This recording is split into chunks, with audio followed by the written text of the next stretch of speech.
Salut à tous, c'est Bismart, on est de retour. De quoi est-ce qu'on va parler? Alors d'abord, on va discuter, c'est une marque mythique. Peut-être que en fait, ça va avec, on va dire, ça va avec la vaccination. C'est-à-dire, si vous avez plus de 50 ans, je ne sais pas si c'est 50 ou 55, vous connaissez Arcos. Je dirais même que si vous aimez la musique, vous avez grandi avec Arcos, voilà, à un moment.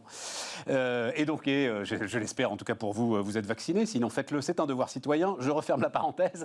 Et donc, Arcos existe toujours, voilà, première information. Et deuxième information, Arcos est en train, enfin, c'est du derviche tourneur, on dirait en Turquie, tellement vous pivotez, tellement vous cherchez votre direction. Loïc Poirier dirige Arcos depuis combien de temps, Loïc? Depuis 17 ans, 17 ans. Et on se transforme et on se transforme. Ah ouais, voilà. Donc voilà, on va raconter tout ça. Je pense qu'il y a assez peu d'équivalents quand même. Donc voilà, ça m'intéresse beaucoup. Ensuite, alors un autre truc qui m'intéresse énormément, on en a déjà parlé, c'est tout ce qui tourne autour de l'analyse de risque et de la gestion de risque. Alors pour le coup, c'est une associée de Deloitte qui va venir nous parler de tout ça.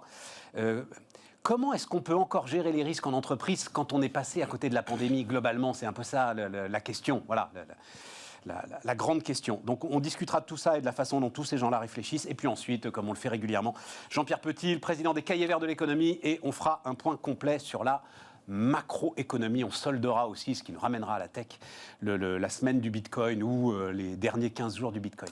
Allez, c'est parti, c'est Bismart. Luc Poirier, donc avec nous, le PDG d'Arcos. Bonjour Luc. Stéphane.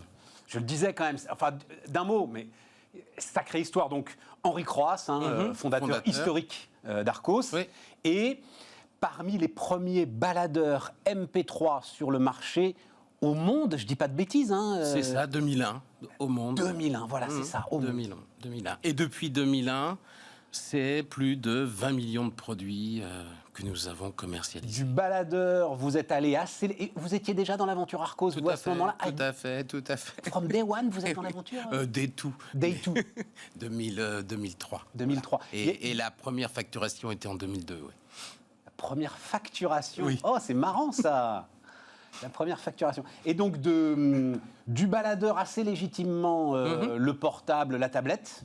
Tout à fait. Donc, du baladeur, d'abord musique, la vidéo en MP4, ouais, portable.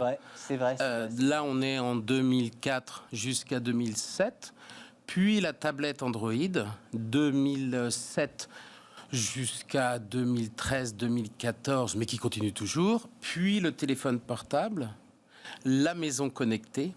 Donc, comme je le disais, c'est 20 millions de produits, c'est 2 milliards d'euros, mais sur 2 décennies. C'est un truc qui aujourd'hui, j'ai été regarder la capi boursière, parce que c'est toujours coté en fait. C'est 5 millions de capi là aujourd'hui, enfin quand j'ai été regarder.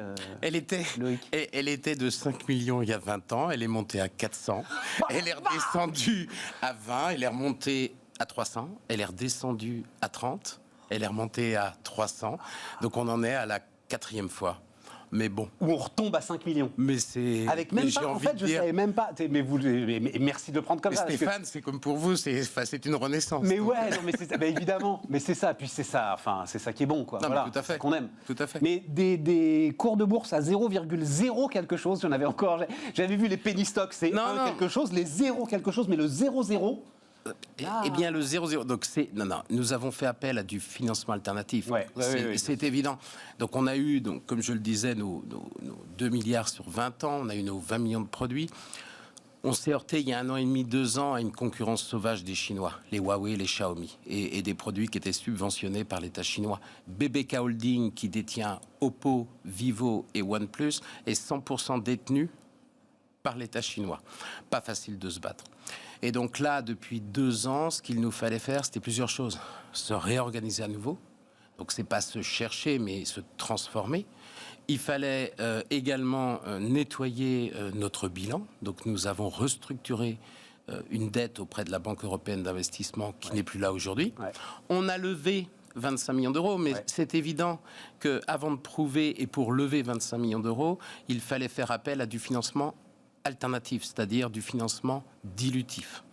Alors, ce qui est évident, c'est qu'aujourd'hui, on a une trésorerie qui est plus de 15 millions et on a une CAPI qui est à 5. Donc, on regarde ça Pas ni avec philosophie. Avec philosophie, puisque ce qui est important, on apprend tous à l'école, c'est qu'à un moment donné, le cash lui-même, je pense que tout le monde retrouvera raison. Si vous le cramez pas, donc, quoi. Tout à fait. Donc aujourd'hui, ce qui est important, vous avez raison. Voilà. Alors, on a accepté une décroissance. Ça, c'est pas facile, Stéphane. Très cool. Vous me posiez la question tout à l'heure. On a accepté la décroissance du chiffre d'affaires. C'est-à-dire quand on se transforme, à un moment donné, quand on croit, parce qu'on a été une entreprise qui a fait plein de fois x5, x10 en chiffre d'affaires, il fallait accepter la décroissance. C'est dur. Ouais. C'est dur pour l'équipe, c'est dur pour le chef d'entreprise, c'est dur. Le fameux exemple que tout le monde cite, la Kodakisation. Kodak n'accepte pas la baisse du chiffre. Non mais voilà, et c'est ça exactement. Le sujet. C'était toujours ça le sujet de la transformation. Il y a 2 ans, on s'est dit on va l'accepter. Et la vraie question, c'est quels sont finalement nos atouts. Sauf, alors, attends, parce que tu l'acceptes, mais tu l'acceptes si, et Kodak c'est très bien là-dessus, tu l'acceptes si tu peux être leader, et en l'occurrence, ils auraient sans doute été leader sur l'image digitale. Tu quittes l'Argentine. Voilà. Toi, tu l'acceptes. Quand on s'était parlé la dernière fois, je crois que c'était pour me dire que tu allais être champion du monde de la trottinette. Non, c'était il y a 5 ans, on était dans la tablette et le smartphone et nous étions...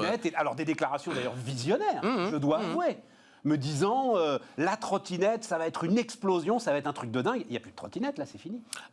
Aujourd'hui, Arcos, c'est avant tout des tablettes. C'est un tout petit peu de smartphone et... Durci d'ailleurs, les smartphones. C'est des smartphones, voilà. Exactement, durci.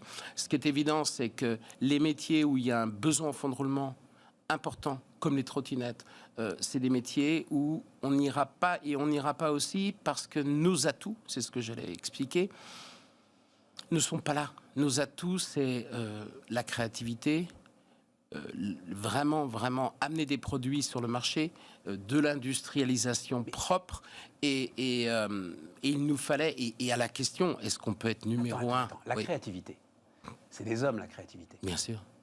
Est-ce que tu arrives à garder des talents qui sont encore aujourd'hui à fond? Tout à fait. Pour une boîte dont on se demande si, que vous tenez à bout de bras? Oui, il y a encore des gars qui... C'est une boîte qui aujourd'hui... Dynamique, créatif et ont envie de se battre. Exactement, et qui reste la même. Tout à fait. Donc aujourd'hui, la transformation, elle porte sur le lancement d'une nouvelle... Arcos, c'est avant tout... On va y aller. D'accord.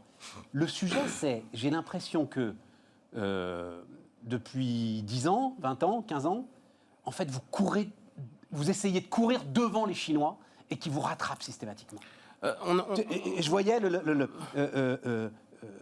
tenter de trouver des activités... Attends, voilà.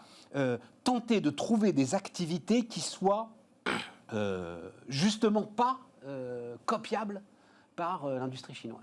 Alors, en France, et tu as raison, en France, on a eu Sagem, on a eu Bull, on a eu Alcatel.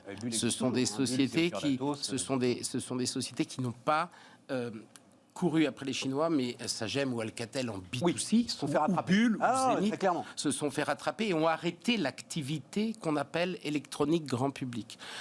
Arcos, on a été celui, dans les 20 dernières années, en taille.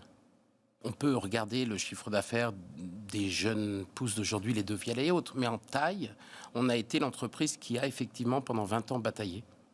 Oui. C'est-à-dire qui a fait cette course. Oui. Qui a lancé 5 à 10 produits par trimestre. Oui. Il n'y en a pas eu d'autres. Pardon de le dire brutalement, qu'il a tout le temps perdu cette course. Parce que tu le dis, tu peux pas. C'était face à l'État chinois. Stéphane, on a Apple, Samsung. À un moment, c'est un peu comme, je veux dire, une chaîne de télévision. Mais à un moment donné... on a réussi à rester numéro 5. Aujourd'hui, on est encore numéro 5 en tablette. Numéro 5 de quoi? Des tablettes. Des tablettes. Numéro Bien 5 sûr. Quoi? Numéro 5 français, numéro 5 européen, numéro 5 Europe. Pas mondial, Europe. Oui, mais donc, attends, je vais le dire avec un peu de brutalité, mais il y en a 6, c'est ça? T'es numéro 5 et vous êtes 5 ou... Mais oui, il y en a une dizaine, et avec, j'allais le dire, avec une part de marché toute petite. Ben oui. Donc, est-ce que c'est un souci? Non. Est-ce qu'il faut par contre transformer? Est-ce qu'une boîte européenne peut être dans le top 3 dans l'électronique grand public? Difficile aujourd'hui. Ouais. Il y a 2 beaux exemples. On a un Logitech en Europe, on peut en être fier. C'est un bel exemple. On en a très peu. On a un Seb, c'est un bel exemple, qui a su, voilà. Et Arcos en taille. On est à la marge de l'électronique grand public avec. Et on est à la marge. Pas dans l'électronique grand public. On a Logitech. On a Logitech. Voilà, friteuse connectée. Enfin bon. Bon, et donc là, maintenant, tu te dis la santé. Alors. Division MedTech, médical, donc pour rappel, c'est ça qui l'annonce de je vais reprendre en 2 secondes. Donc, Arcos aujourd'hui, donc numéro 5 en tablette, va continuer à faire des tablettes. Arcos ne pourra pas et ne fera pas une course, effectivement, au chiffre d'affaires sur des produits commodités. Non.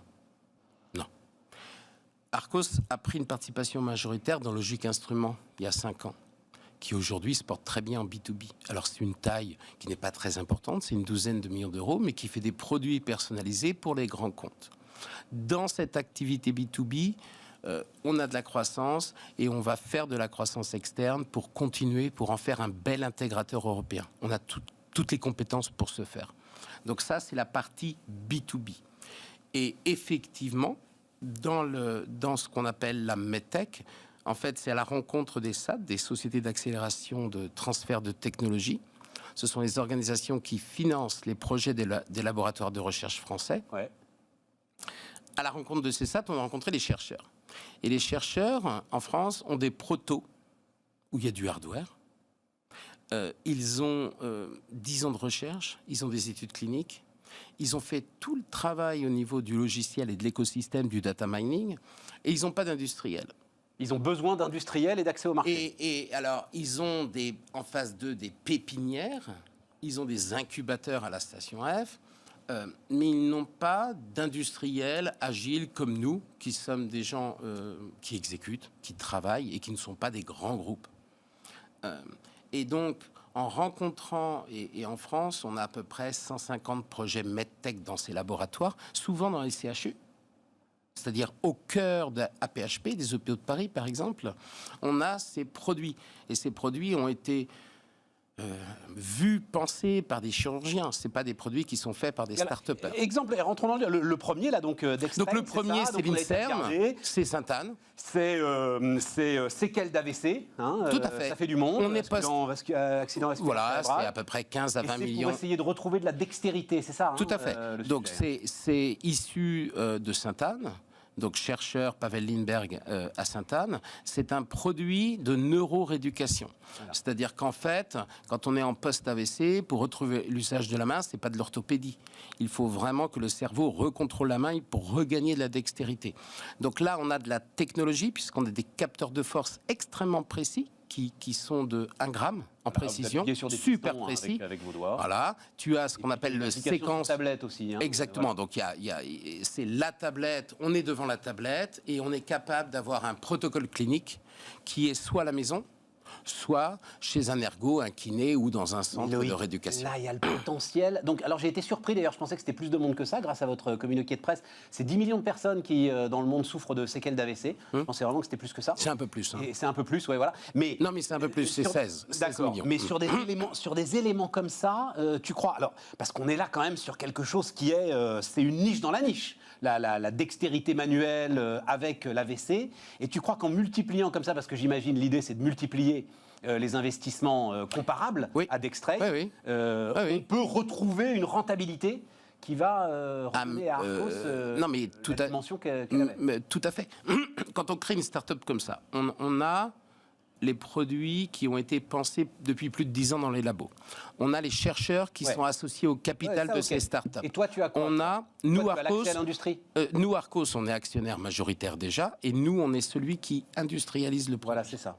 Et toi, tu as 20 ans d'accès à l'industrie chinoise, d'ailleurs, il faut bien le dire quand même. Parce que et française, mais chinoise, bien évidemment. Chine, quand même, évidemment. Avec cette capacité, je dirais, de convaincre, puisqu'on est dispositif médical en 13485 et Arcos a su faire toutes les normes, quelles qu'elles soient, diverses et variées et difficiles. Donc notre expertise là, elle est industrielle. C'est tout nouveau, quand même. Les hôpitaux n'ont pas à être démarchés, puisque dans ce réseau, si on prend par exemple ce que Sainte-Anne fait sur la dextérité, ils vont travailler avec des hôpitaux dans le monde entier. C'est-à-dire qu'au niveau de la recherche, on est dans des clusters où effectivement, je ne vais pas aller prendre ma valise et les vendre. Donc aujourd'hui, le travail que nous avons à faire chez Arcos, c'est l'industrialisation. Il va falloir financer financer, ça va être la mise en place d'une société en chapeau qui va être Medical Device Venture, qui sera cotée en bourse. C'est une chose aussi qu'on sait faire, alors avec des capis qui sont basses, mais on l'est, Stéphane, depuis de longues années. Donc voilà. Non, mais ce sont des niches. Mais le fait de n'avoir jamais été dans l'univers médical dans toute l'histoire d'Arcos, donc tu dis, tu as toutes les certifications possibles et imaginables, je te fais confiance, mais on est d'accord, c'est quand même un virage majeur pour Arcos aujourd'hui. Non, il le serait. Il le serait si tu n'avais pas les chercheurs. Il le serait si tu n'avais pas en amont les connexions dans les hôpitaux, les cliniques et les centres de rééducation. Il le serait si tu devais toi créer un protocole clinique. D'accord. Et un protocole clinique, il faut 10 ans. 10 ans. Donc là, ce serait... Tu dis, je fais toujours si on était une start-up, moi je fais mon technologie. travail d'industrialisation, c'est-à-dire que je ne prends que des start-up où le prototype a été pensé. D'accord. Le prochain sera sur tout ce qui est tissu. Là, il y a des caméras, il y a des filtres de polarisation, il y a beaucoup de machine learning. Donc, on est vraiment, à chaque fois, il me faut la partie device et je veux par contre absolument que nous investissions dans des plateformes collaboratives et du machine learning. On ne va pas recommencer dans le B2B, dans le médical, à ne faire que des appareils qui vont être vendus sans avoir la solution complète. Donc, voilà l'enjeu. Bon, j'ai vu passer des purificateurs d'air, ça a été une... Ah oui, on nous a demandé, donc on a demandé d'en faire. On a donc à chaque fois, on parlait tout à l'heure de tout ce qui était mobilité. En fait, Arcos, les gens l'oublient, c'est à chaque projet, ça a été à peu près 2, 3, 5 millions d'euros par an de chiffre d'affaires. Une start-up qui fait 2 à 3 est complètement mis sur un piédestal. On la recevrait si je prends les purificateurs, faire plus de 3 ou 4 millions d'euros pour fournir des établissements, etc., on resterait humble par rapport à ça, mais on serait une start-up, on nous aurait effectivement... Tu as parfaitement raison. Voilà. Mais il n'y a pas de souci, on reste et on fait preuve de résilience. On continue à les faire aussi. On en fait, tout à fait, oui, tout à fait. Miroir pour révolutionner la pratique du sport à domicile, ça aussi. Alors j'ai cherché sur votre site parce que ça m'intéressait, il n'est pas sur le site. Il arrive fin juin. Et donc c'est quoi, c'est un miroir connecté? C'est un miroir connecté pour le sport à la maison. Et qui vous dit, et c'est le miroir qui va vous dire vous faites les bons mouvements ou pas les bons mouvements. C'est une grande tablette. Et en fait, on a quelqu'un en face de nous, un coach. D'accord. Et c'est un miroir qui peut faire office de visioconférence également. Mais c'est le truc du monde d'après, ça. Donc Arcos ne va pas s'arrêter. Donc en tablette, il y a plusieurs choses. Il y a la visioconférence. Et il y a effectivement, par exemple, ce miroir qui est une tablette grande taille. Donc voilà, Stéphane. Le pivot, tourner, et puis choper les opportunités quand on les trouve. Et continuer avec... Et rebondir. Sourire. Voilà, c'est ça. Voilà. Au moins, t'as pas le temps de t'ennuyer, tu vois. C'est ça, le truc. Bon, meilleurs vœux, bonne route. Merci beaucoup. Formidable. Loïc Poirier, le PDG d'Arcos, c'était notre premier invité sur Bismart. On repart, les amis, on repart avec Sonia Cabanis, qui est associée Risk Advisory chez Deloitte. Bonjour Sonia. Bonjour Stéphane. Et merci d'être là. Alors, le sujet, en fait, je dois avouer que je l'ai découvert assez récemment, le sujet. Parce que, et ça c'est peut-être le premier point dont il faut qu'on parle ensemble, Sonia, pour l'ensemble de ceux qui nous écoutent et qui nous regardent, parce que même en connaissant bien les entreprises, vous connaissez les fonctions support, évidemment, toutes celles qui sont autour de la finance, la comptabilité, le directeur financier, les ressources humaines. Si vous descendez un peu, je crois que tout le monde connaît un peu les fonctions achats, etc. et tout. La direction des risques, l'audit interne, tout ça, c'est quand même beaucoup moins public. Voilà, oui. On va le dire comme ça. Pourquoi ? Parce que d'abord, juste là-dessus, au regard de la construction des entreprises, c'est quelque chose d'assez récent. Enfin, je ne sais pas, il y a 10 ans, il y a 15 ans, il n'y avait pas de direction des risques dans les entreprises. Moi, je dirais que ça a commencé il y a 10-15 ans. Et voilà, c'est ça. Tout juste. D'abord dans les grands groupes, en fait, je dirais, il y a eu des pressions réglementaires, mais qui venaient de l'étranger, notamment avec Sarbanes-Oxley, etc., voilà. Qui ont poussé à de la formalisation de dispositifs de contrôle en général. Règles qui viennent des États-Unis. Exactement. Voilà. Et donc, les grands groupes du CAC 40 ont commencé à se structurer de cette manière-là. Alors, historiquement, il y a deux types de direction des risques. Il y a celles qui viennent du monde des assurances, c'est-à-dire c'est des directeurs des assurances à qui on dit « Ah ben, occupez-vous des risques assurables, mais aussi des risques non assurables, et donc qui prennent cette casquette du risk management plus global. Et puis il y a une deuxième population qui vient plutôt du monde du contrôle interne, de l'audit interne, donc des processus formalisés dans l'entreprise, etc., à qui on dit, vous travaillez sur les contrôles, travaillez aussi sur l'identification des risques en amont. Donc aujourd'hui en France, coexistent deux types, je dirais, de direction des risques historiquement, celles qui viennent du contrôle interne, de l'audit interne, celles qui viennent plus de l'assurance. Et maintenant, il y a une nouveauté, avec toutes les nouvelles réglementations, Sapin 2, devoir de vigilance, RGPD, etc. Mais maintenant, on donne parfois la casquette conformité aux directions des risques. Pas toujours. Dans certains groupes, c'est la direction juridique qui les a, mais dans d'autres, maintenant, les directeurs des risques deviennent directeurs risques et conformité. Et ça veut dire que c'est une fonction qui est en fait en train d'apprendre elle-même son propre fonctionnement, qui est en train de se structurer, qui est en train de revoir en permanence l'ensemble de ses process, parce qu'elle est finalement assez récente au cœur des entreprises? Elle est assez récente, elle est formalisée dans des groupes qui sont plutôt de grosse taille. Donc plutôt, du coup, dans les groupes de petite taille, il n'y a pas de direction des risques qui existe en tant que telle. Et puis, en fait, ce sont des fonctions qui vont travailler avec un outil en particulier, qui est la cartographie des risques majeurs, et qui est en gros la pierre angulaire de leur dispositif. Et après, elles vont avoir des enjeux d'articulation avec toutes les autres fonctions, parce qu'évidemment, ce ne sont pas des experts de tous les risques. Par contre, ils ont un rôle de chef d'orchestre, de coordinateur, d'identification des risques, et après, hop, ils passent ça aux autres fonctions expertes pour la maîtrise et la gestion des risques. Bon. C'est pas un rôle évident, c'est pas un rôle facile. Ah, mais d'autant plus que... Alors, j'imagine que tu en vois beaucoup, Sonia, de ces fameuses cartes et de ces cartographies. Il y en avait beaucoup qui avaient mis la pandémie. Aucune. Certains disent si, c'était dans un coin, je vous promets, etc. Et tout. Non, elle n'y était pas. Alors, pour une raison... Alors, moi, je dirais il y a deux raisons principales. C'est que la cartographie des risques, quand elle est bâtie en fait sur... Je dirais c'est du qualitatif et basé sur des bases statistiques. C'est-à-dire on regarde le passé, ce qui s'est passé dans le passé. Bon, on a eu des grèves dans le passé, on a un risque de grève, on a déjà eu une cyberattaque ou le voisin a une cyberattaque, donc on a un risque de cyberattaque. Donc ça va être ce type de logique-là. Et deuxième élément, c'est qu'on évalue les risques en termes d'impact et de probabilité d'occurrence pour déterminer les plus critiques. Et donc à partir du moment où on a un risque comme la pandémie qui est très très impactant en termes de criticité, mais très très rare en termes de probabilité d'occurrence, il sort des radars. Et donc du coup, il n'est plus dans la cartographie. Donc c'est pour ça que, suite à la crise qu'on est en train de vivre, qui n'est pas encore finie complètement, en tout cas j'espère bientôt, mais voilà, beaucoup d'entreprises aujourd'hui se posent la question de cette cartographie des risques en disant, est-ce qu'il faut qu'elle continue à vivre ? Ou est-ce qu'il faut la modifier et qu'est-ce qu'on pourrait faire de plus ? Et ça, c'est les vrais questionnements aujourd'hui des directeurs des risques. Alors c'est ce dont on va parler, mais en même temps, j'avais posé la question, je me souviens très bien, on va bientôt avoir un an d'existence, nous là, Bismart, et Sébastien Bazin, le patron d'Accor, était venu nous voir au tout début, et je lui avais dit, mais si, alors je crois que c'est une femme d'ailleurs, directrice des risques d'Accor, était venue te voir en disant, écoutez, Président, il faut prévoir 6 mois de fermeture de l'ensemble des hôtels, et il faut provisionner ça quelque part, et Sébastien Bazin m'avait coupé la parole en disant, je ne l'aurais pas écouté, peut-être même que je l'aurais viré. Ouais. C'est-à-dire que de toute façon, est-ce qu'on est face, là, Sonia, à des risques qui sont inenvisageables, en fait, pour des directions d'entreprise? Complètement. Alors moi, j'ai fait... c'est très intéressant ce que tu dis, parce que moi, j'ai fait pas mal d'exercices de cartographie des risques au niveau des COMEX.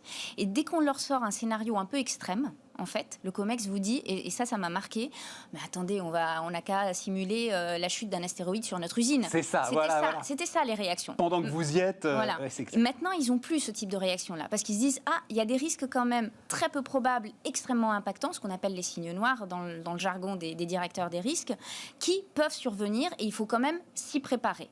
Alors, aujourd'hui, la plupart des entreprises, ce qu'elles essaient de faire, c'est de se dire, la cartographie, il ne faut quand même pas la tuer, parce que c'est quand même un exercice qui est solide, qui a démontré son utilité dans l'entreprise. C'est un vrai outil de pilotage, en fait, et de priorisation pour une direction générale.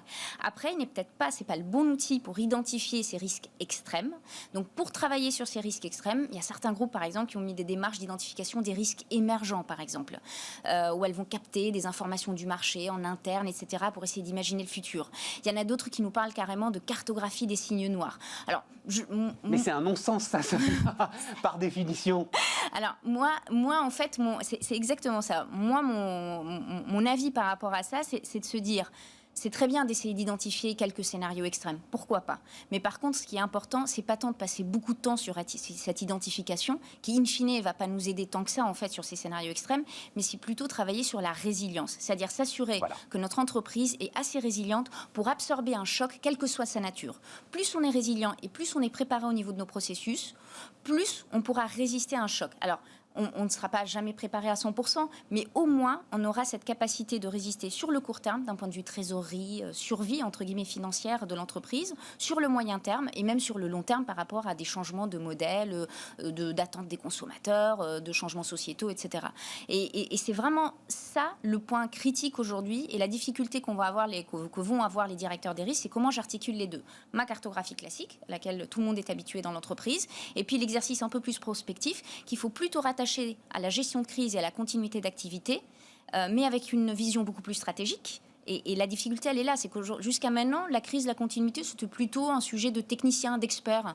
L'ADS... Plan de continuation d'activité, hein, c'est ça, hein, PCA, je crois, dans votre jargon. Exactement, absolument, hein, c'est le PCA. Voilà. Donc, ça, on laissait ça, à la limite, c'était les pompiers qui s'en occupaient. Enfin, je caricature, mais globalement, c'était ça le sujet. C'était un peu ça, c'était soit, il y avait la DSI qui s'en occupe pour les systèmes d'information, et les plans de reprise informatique, soit effectivement, soit des directions sécurité, sûreté, etc. Et on va travailler sur des plans d'action très opérationnels.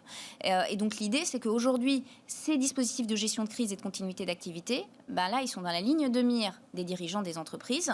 Et là, ils se disent, comment je raccorde ça à ma cartographie des risques, à mon analyse de risque, et comment je mets une couche un peu stratégique pour avoir un vrai outil de résilience de l'entreprise et que ça ne reste pas complètement opérationnel. Est-ce qu'il n'y a pas un risque, alors pour le coup, justement d'oublier les risques du quotidien, c'est-à-dire...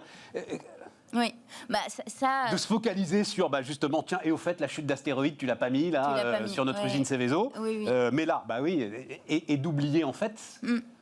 je reviens à mon commentaire du début, qui était de dire... La gestion des risques, souvent, on se base... Parce que la nature humaine est faite comme ça, en fait. Donc, on va se baser sur le passé. Mais tu n'as pas d'autre solution, tout de suite. Enfin, on en parlera après avec l'intelligence artificielle, on n'en pas trop vite. Mais tu n'as pas d'autre solution. Enfin, tu parlais des modes de calcul assurantiels. Les actuaires ne travaillent qu'avec l'historique, en fait, sur des modèles statistiques. Oui. Alors... Après, il y a des méthodes pour essayer d'avoir un regard prospectif, mais la question, c'est jusqu'où je vais effectivement dans cette analyse du prospectif. Donc effectivement, aujourd'hui, il y a des méthodes, par exemple, ce qu'on appelle de risk sensing, qui est de se dire, je vais regarder, je vais mettre des capteurs, en fait, en externe, pour voir des tendances de marché, pour voir des tendances profondes, sociétales, environnementales, etc. Je vais essayer de capter aussi à travers, au sein même de mon entreprise. Et ça, je trouve ça extrêmement intéressant. Certains groupes ont mis ça en place, qui est de dire... Finalement, les opérationnels gèrent du risque ou perçoivent des choses qui arrivent au sein de l'entreprise, mais sans se dire que c'est forcément un risque. C'est-à-dire qu'ils gèrent du risque sans savoir que c'est du risque. Et donc, du coup, comment on arrive à capter ça, en fait, au sein de l'entreprise, et surtout, comment on relie ça aussi à notre plan stratégique. Et c'est là où les deux peuvent effectivement se parler. Et comment on arrive à capter ça ? Alors... en termes de la façon déjà de le relier au plan stratégique, et après je parlerai de capter parce que c'est assez lié.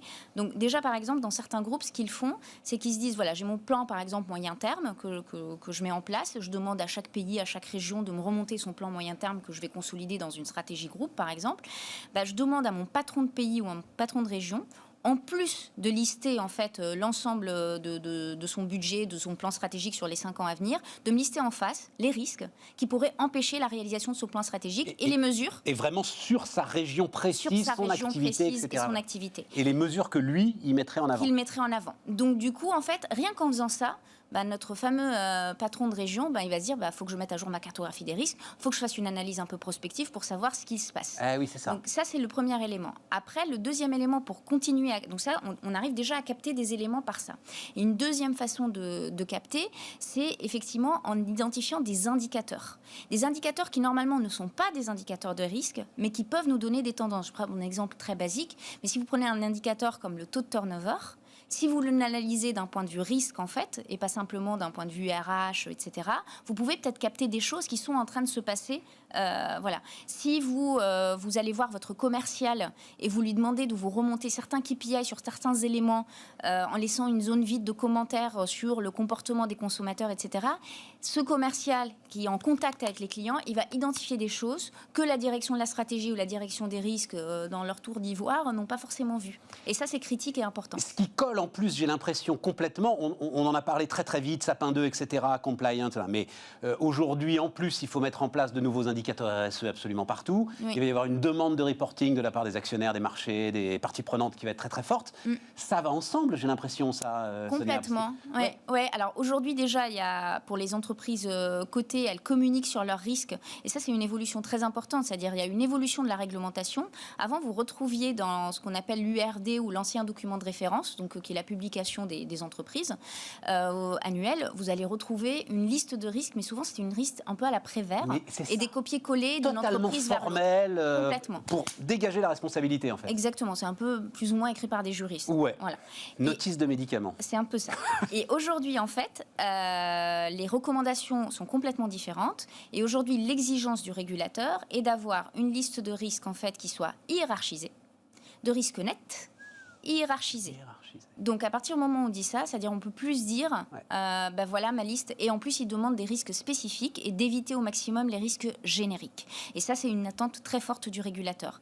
Donc à partir de ce moment-là, ça, c'est effet Covid ou c'était mis en place avant? C'était même mis en place avant. C'était même avant. Les risques Covid. Spécifiques. Et hiérarchisé. Donc du coup, maintenant, si vous regardez dans l'URD des entreprises, vous allez trouver un tableau, parce que l'AMF conseille de mettre un tableau en introduction avec la liste des risques, et puis vous allez voir, certains vont même jusqu'à évaluer l'impact, la probabilité d'occurrence en net, mettre des petits points, etc. Il y en a même qui vont jusqu'à mettre la matrice, ce qui était complètement inconcevable il y a quelques années en termes de transparence. Alors, le temps tourne vite, c'est passionnant, le temps tourne vite. Deux choses. D'abord, ces fameux signes noirs, là, c'est-à-dire...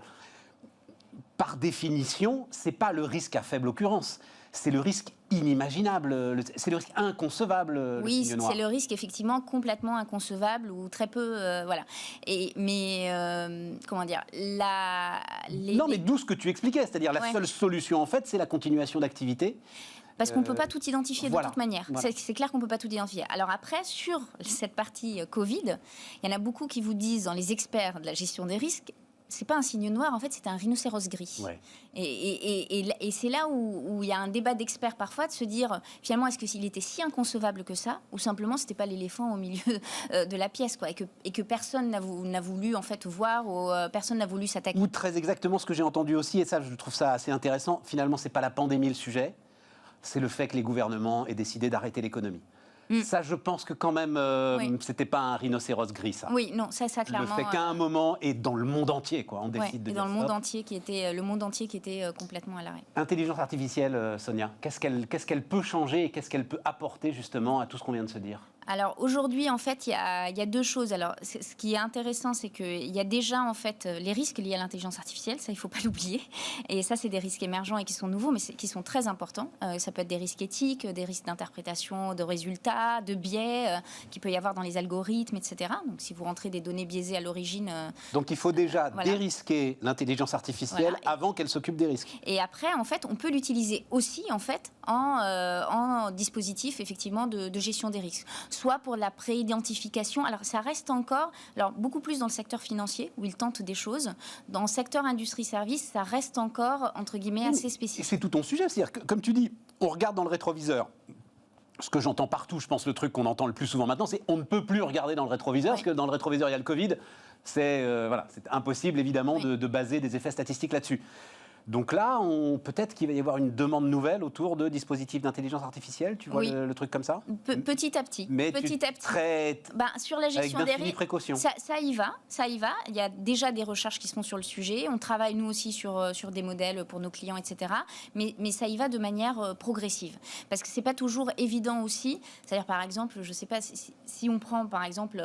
je ne sais pas, sur un client donné, on va prendre différentes filiales qui vont avoir des types de comportements différents, par exemple.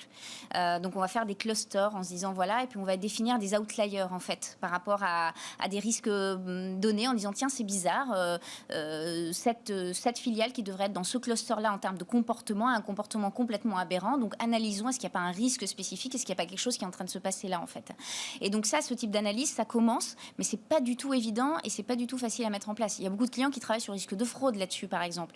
Donc, c'est plus sur des thématiques de risque en particulier qu'on commence à le mettre, ou alors sur le risk sensing dont je parlais, c'est-à-dire sur l'identification de signaux faibles qui viennent du marché, en mettant des outils de screening et d'analyse analytique et intelligence artificielle par-dessus. Allez, la question qui tue pour finir, le risque le plus important aujourd'hui. Ah, le risque le plus important. Allez, Sonia, le risque le plus important aujourd'hui. Bon, tout le monde te répondra le risque cyber. Tout le monde répondra le risque cyber, oui. Qui était d'ailleurs, je crois que c'est Allianz qui fait tous les ans un sondage très profond, puissant, sur la façon dont les entreprises voient les risques. Oui. Et début 2019, c'était le risque cyber. Oui. Donc quand même risque hors marché, hors activité. Les entreprises avaient compris que ce n'était pas une crise économique ou un élément de marché qui était la principale menace pour eux, mais c'était hors marché. Alors, je dirais risque cyber, oui, indéniablement. Mais si on regarde, et je trouve que c'est un bon indicateur, le rapport annuel du World Economic Forum sur les risques, ils sortent tous les ans un rapport. Là, ce qui est monté en puissance ces derniers temps, c'est tout ce qui est RSE environnemental. Et réputation. Voilà, c'est un peu plus long terme, mais les vrais risques de demain, ils sont là aussi. Sonia Cabanis, donc associée Risk Advisory pour Deloitte, était notre invitée sur Bismart. Et donc on termine avec Jean-Pierre Petit, le président des Cahiers Verts de l'économie. Salut Jean-Pierre. Salut Stéphane. Alors grâce à toi, on fait toutes les 3 semaines, on se fait comme ça un petit tour d'horizon macro. Alors d'abord, Bitcoin, tu as écrit quelque chose de très intéressant donc, pour les Cahiers Verts de l'économie. Non, pas pour les Cahiers Verts de l'économie. Bon, j'ai dû écrire un post sur LinkedIn. Oui, voilà, sur LinkedIn, sur les leçons du Bitcoin et les leçons de... Alors, parce que tout le monde parle de l'effondrement, je vais te lancer...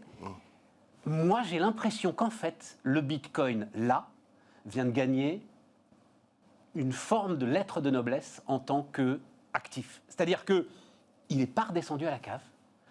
Il a perdu, oui, alors si on prend le point le plus haut, il a sans doute perdu 50%, ce qui est effectivement un vrai gros crack.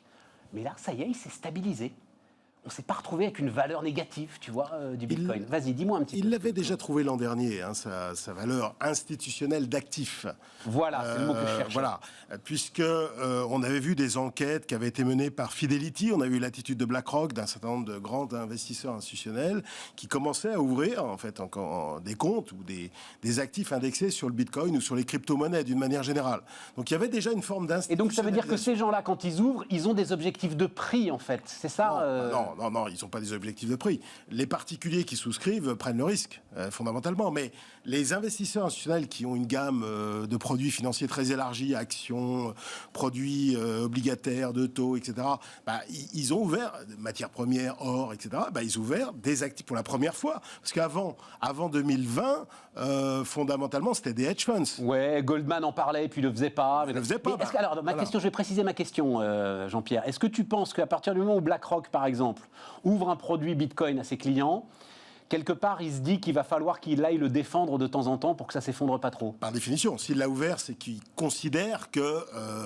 il y a des potentialités sur cet actif, sinon il ne le fait pas. D'accord. S'il était sûr que c'était du néant et que ça n'avait vocation qu'à moyen et long terme à baisser parce que ça ne représentait rien, il ne l'aurait pas fait. D'accord. Donc c'est une forme de légitimation qui est arrivée avant le krach récent. Oui, absolument. Voilà. Très Après, intéressant. Tout dépend du positionnement.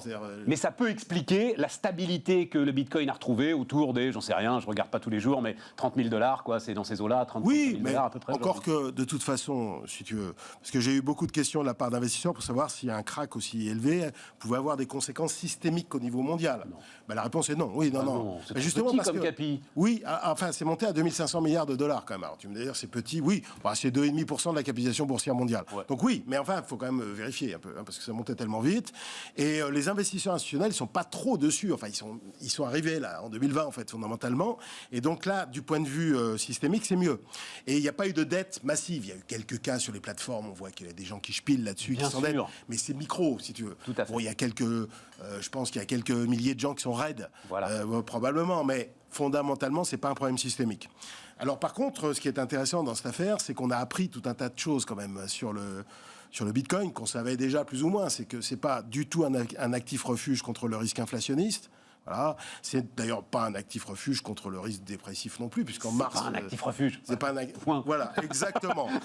D'ailleurs, les actifs refuges, tu vois, le concept, moi, je le conteste de toute façon, parce que l'or non plus n'est pas forcément un actif refuge. L'autre truc qu'on a pu voir qui était assez intéressant, c'est que les cryptos sont très corrélées entre elles, surtout à la baisse. Donc, si tu veux diversifier le risque, en fait, en fait, non, ça marche Pour pas, l'instant, en tout cas, c'est compliqué, même si les puristes nous expliquent que les systèmes sont pas les mêmes, etc. Ce qui est vrai, mais c'est vrai qu'on a vu une corrélation très très nette. Voilà. Ensuite, en général, les substituts monétaires, vraiment les substituts comme l'or, les métaux précieux ou le bitcoin, en général, ils performent bien quand les taux d'intérêt réels sont négatifs. Et comme il baissait aux États-Unis, puisque c'est en fait les États-Unis qui comptent, depuis 2 mois, l'or a bien performé, mais pas le bitcoin, puisqu'il s'est complètement cassé la figure. Donc, nouvelle leçon, en quelque sorte, le bitcoin ne monte pas forcément quand les taux d'intérêt réels baissent. Alors, comment évaluer s'il y a une bulle du bitcoin ou pas? Alors ça... Moi, j'ai reçu des quantités de modèles de valorisation. Pour moi, ça vaut rien. Donc, en fait, fondamentalement, personne ne sait valoriser correctement le bitcoin. D'autant que, tu regardes, sur les actifs monétaires, l'or, ça existe depuis 5000 ans, l'or. Pour le valoriser vraiment, sachant qu'il ne dégage pas de rendement, on est d'accord. Bien sûr. Des dividendes, d'intérêts ou de loyers ou quoi que ce soit. C'est très difficile. Mais on a tellement de recul qu'on arrive, avec des indicateurs un peu grossiers, à trouver des marques de référence, si tu veux, tu vois, des limites. Oui. Par exemple, le stock d'or par rapport à la masse monétaire. Le stock Exactement, tu as des mécaniques qui se mettent en place.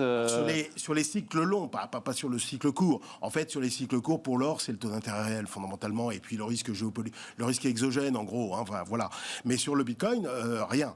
Alors, en fait, comment on peut savoir s'il y a une bulle? En fait, uniquement par le momentum de cours, c'est-à-dire l'accélération à la hausse. Tu vois, moi, je cite toujours la tulipomania.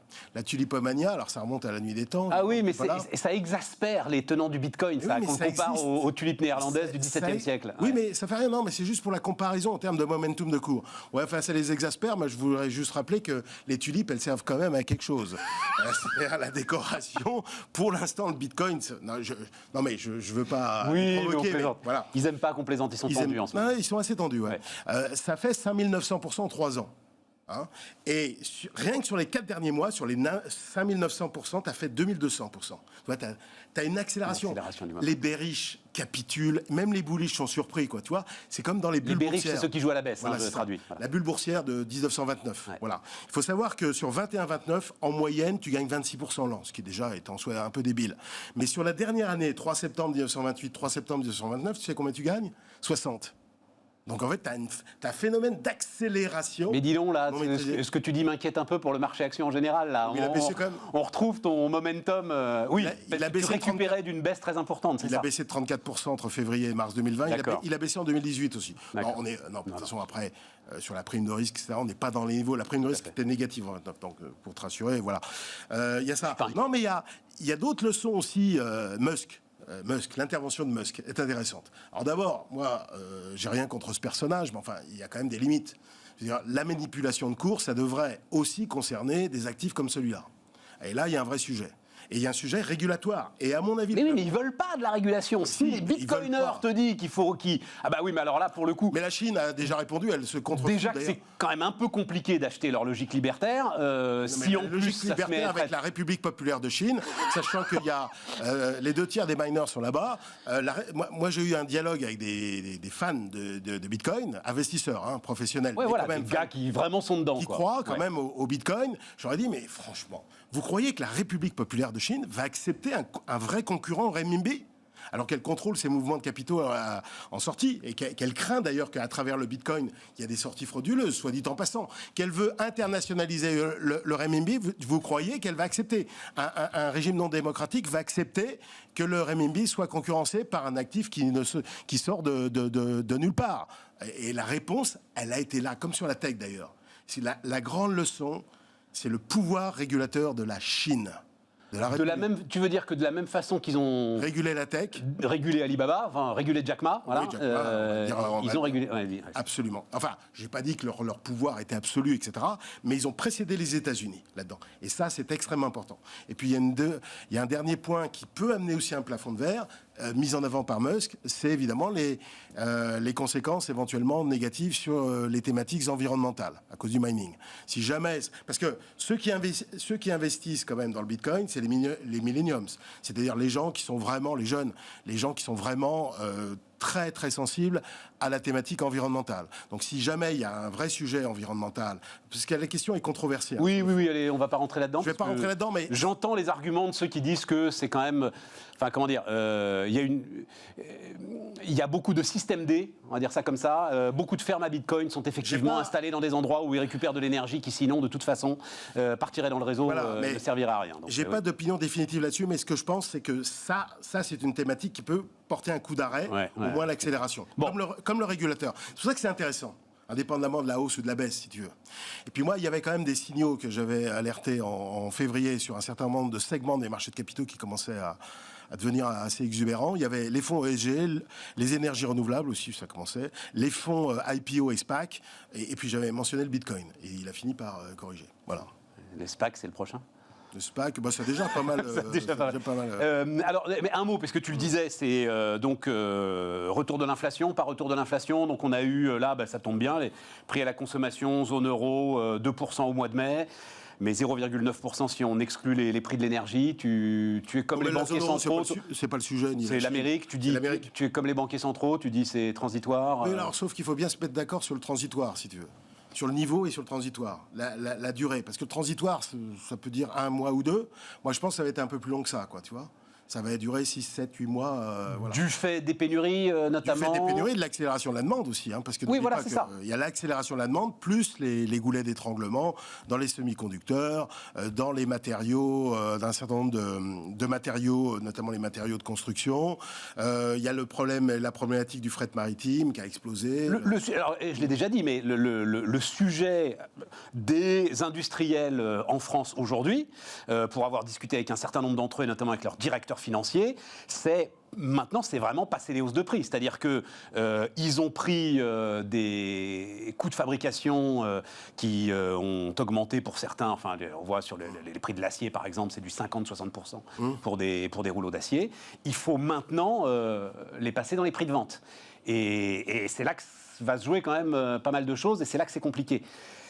Mais bon, c'est quand ça passera dans les salaires que ça devient une vraie mécanique inflationniste, c'est ça Notamment, oui, notamment, et dans les anticipations des gens, dans les anticipations longues. Ouais. Quand tu regardes les anticipations des ménages américains, à 5 ans, pas la semaine prochaine, parce qu'évidemment là, ils répètent ce qu'ils viennent de subir, mais à 5 ans, ça a un petit peu monté quand même, et ça, il faut le surveiller.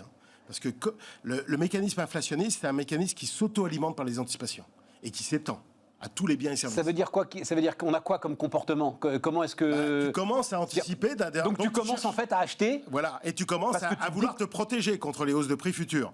Et c'est pour ça que la crédibilité des banques centrales est liée à ça, ce qu'on appelle l'ancrage des anticipations. C'est le fait que les gens, à moyen terme, considèrent qu'on sera toujours à 2, 2,5, quoi, tu vois.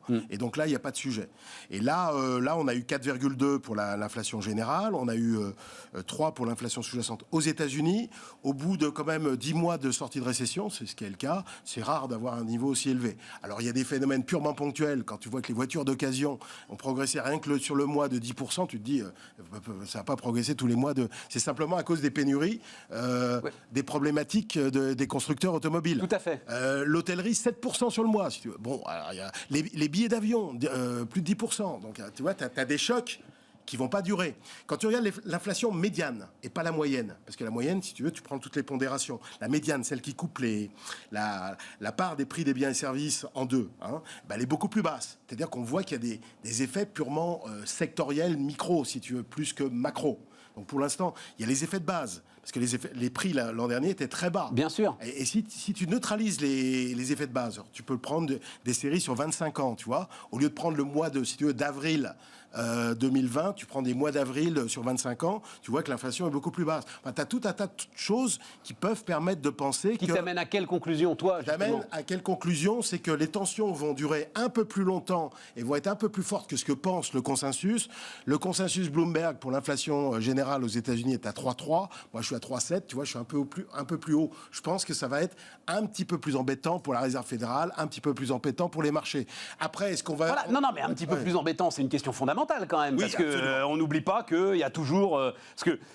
Alors attends, tu me refais... C'est-à-dire, si jamais, et on parle là des investisseurs, parce que derrière on va tomber sur les dettes évidemment, si les investisseurs commencent à anticiper de l'inflation, ça veut dire quoi? Ça veut dire qu'il faut remonter les taux d'intérêt? Ça veut dire qu'il y a... Écoute, ce qui est aussi extraordinaire que cela puisse paraître, les taux d'intérêt réels baissent, ont eu plutôt tendance à baisser depuis 2 mois. Regarde les taux d'intérêt nominaux, ils ne bougent pas depuis 2 mois. Et donc, ça veut dire quoi? Ça veut dire que c'est pas normal qu'ils bougent pas. Et voilà, c'est ça. S'ils bougent pas, on est sur des aberrations en ce moment. Voilà, c'est que fondamentalement, il semble que la Fed, et d'ailleurs dans la dernière réunion de la Fed d'avril de Jay Powell, a été extrêmement accommodant.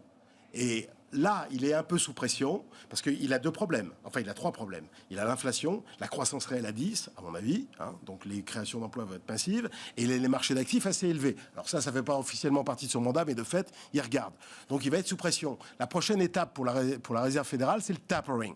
C'est-à-dire je ralentis le rythme de rachat d'actifs. Le marché, aujourd'hui, quand tu regardes l'enquête Bloomberg, il prévoit le tapering à partir du premier trimestre 2022.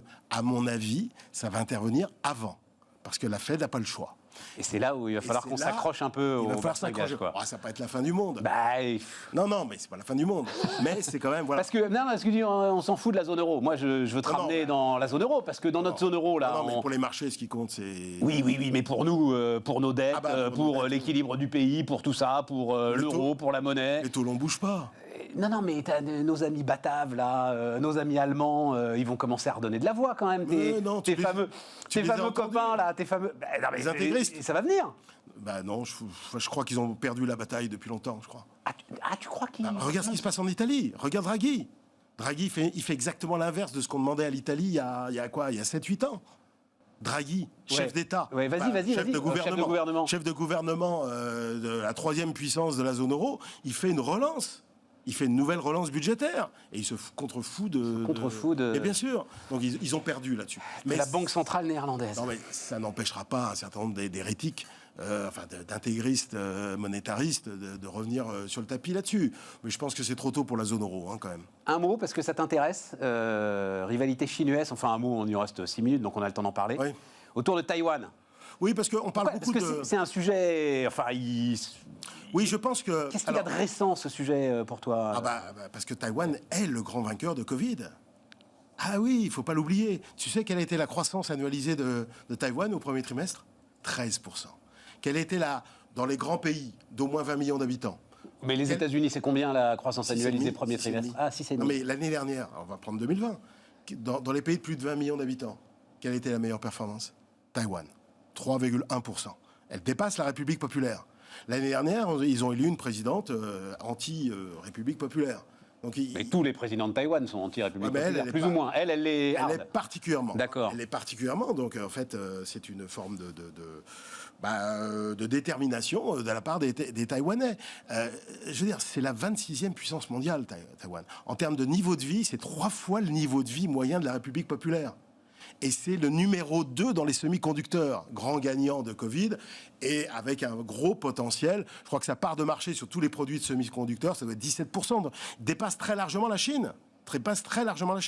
Le seul qui sont devant, c'est les États-Unis.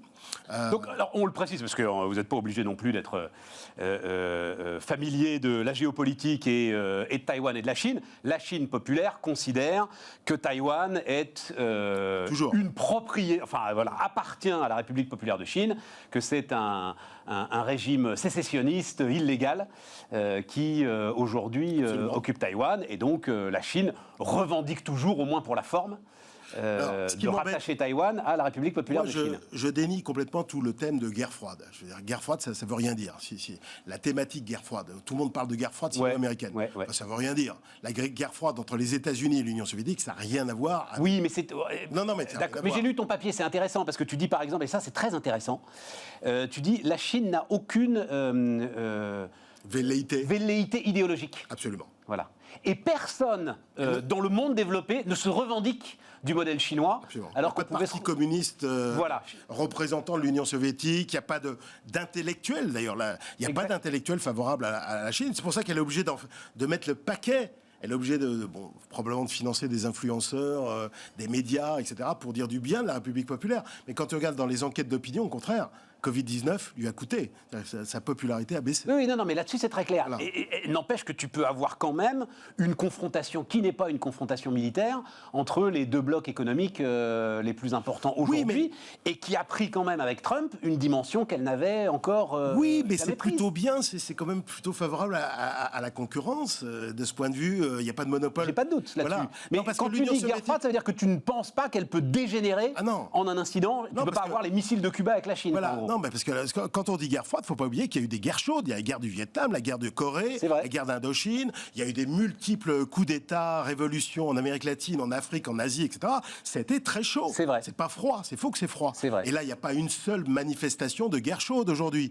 En plus, la Chine... Tu mets pas sur le même plan les routes de la soie, l'ensemble des investissements que la Chine fait en Afrique pour prendre le contrôle, quand même, qu'on le veuille ou non, des matières premières et donc des gouvernements qui sont à la tête de ces pays-là. Enfin, ça peut être comparable quand même. Non, parce que ça, c'est les puissances montantes dans toute l'histoire. Elles ont toujours fait ça. Les puissances ascendantes, pense aux velléités de colonisation de l'Empire wilhelmien avant 1914.